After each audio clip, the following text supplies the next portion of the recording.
But first, a flat in a Gloucester council house has recently been abandoned. City Inspector Andy Whitewood has come to inspect. So we're just going to have a look and see what it's like. Oh dear, not one of the best ones. Bizarrely beneath all the mess is a recently renovated flat. I've got a dog, unless the entire family was eating dog food. Goodness me. But there we have got evidence of flies and maggots. Oh dear me. It gets worse. Andy knows nothing of what happened here, but whoever lived here cleared off in a hurry. People live like this and think it's some sort of statement against somebody else, and they're the ones that are going to suffer. Because preparing food in this sort of conditions can't have been healthy. No more so than life in the living room. Andy finds clues about some of the characters in this squalid story. Oh, that's not the former owner. It seems there was a dog. Excrement. And a couch potato. He was a drinker and a smoker. It looks like it just gets even better as we go through. The dog mess is bad enough, but there could be worse to come. God blimey. Hasn't been flushed for a while by the looks of it. But I mean, there's all the cleaning stuff here. It's just a shame that it never seems to have got used. Andy already knows the previous tenant was a dog owner, but just what kind of owner soon becomes clear. Oh dear, I think we found the dog kennel. I don't think the dog went for regular walks. God, straight.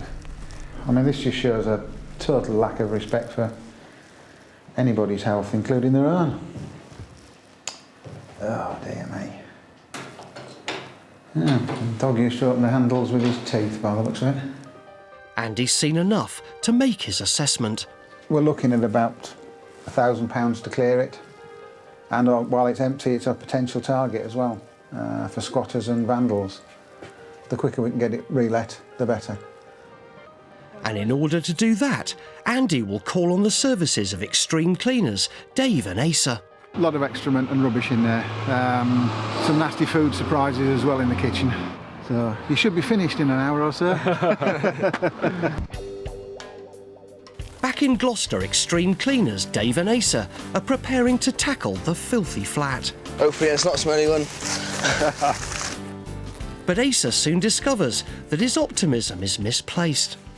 Oh, it stinks of dog. Oh, you can smell it as soon as you come through the door, can't you? They quickly identify the source of the terrible smell.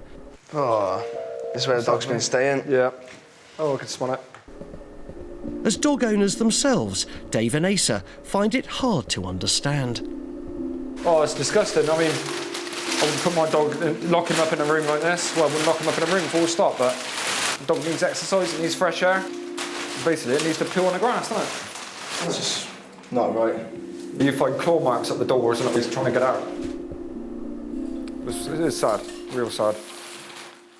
But whatever the reason for this sordid situation, there's a job to be done. Asa is new to filth fighting. So I was doing 3 years at college doing bricklaying. Obviously, all the building industry's gone down and there's no work going. So I got an application form, went and filled it in, and obviously they like me because I'm still working. He's already experienced the worst the job has to offer. Well, the worst I have done is it's definitely got to be suicide clean-up. It isn't nice to clean up that much blood and everything, but all you've got to do is think about, oh, it's not really blood, clean it up, try and get it up. You just get on with it. Just think of your wage packets at the end of the week. Dave put some abandoned air freshener to good use. He's been filth fighting longer than Asa. That helps as well. It's a job he literally fell into. I became out of work after an accident, cleaning windows on a ladder, and I'd fallen off, broken my hip, and I was ringing around for jobs. As soon as I was fit enough to go back to work again, and here I am 2 years later. In my view, I think it's the best thing I ever did. But sometimes the work can present some very unusual challenges. Some jobs you go to and you just wish you hadn't gone there. For example, a house we did in Cheltenham, and the sister was sat on the stairs crying. They wanted all members of the house gone, everything gone. I cried all the time we were there. She just sat on the top step. And you've got to work around that. It's, you know, it brings it home to you, doesn't it? Yeah, it's unusual bed in the living room, isn't it? Dave and Asa move out the larger items. It's clear they work well together as a team. Well, if it wasn't for the guys who I work with, I wouldn't be here now. They're excellent, you know, and they know I've got dodgy hips, so certain jobs I can't do. The lads are there straight away, like, you know, they don't even let me try it. And that's excellent, like, you know what I mean? It's a team thing. So, and that's what we all do, like, you know, we all muck in together.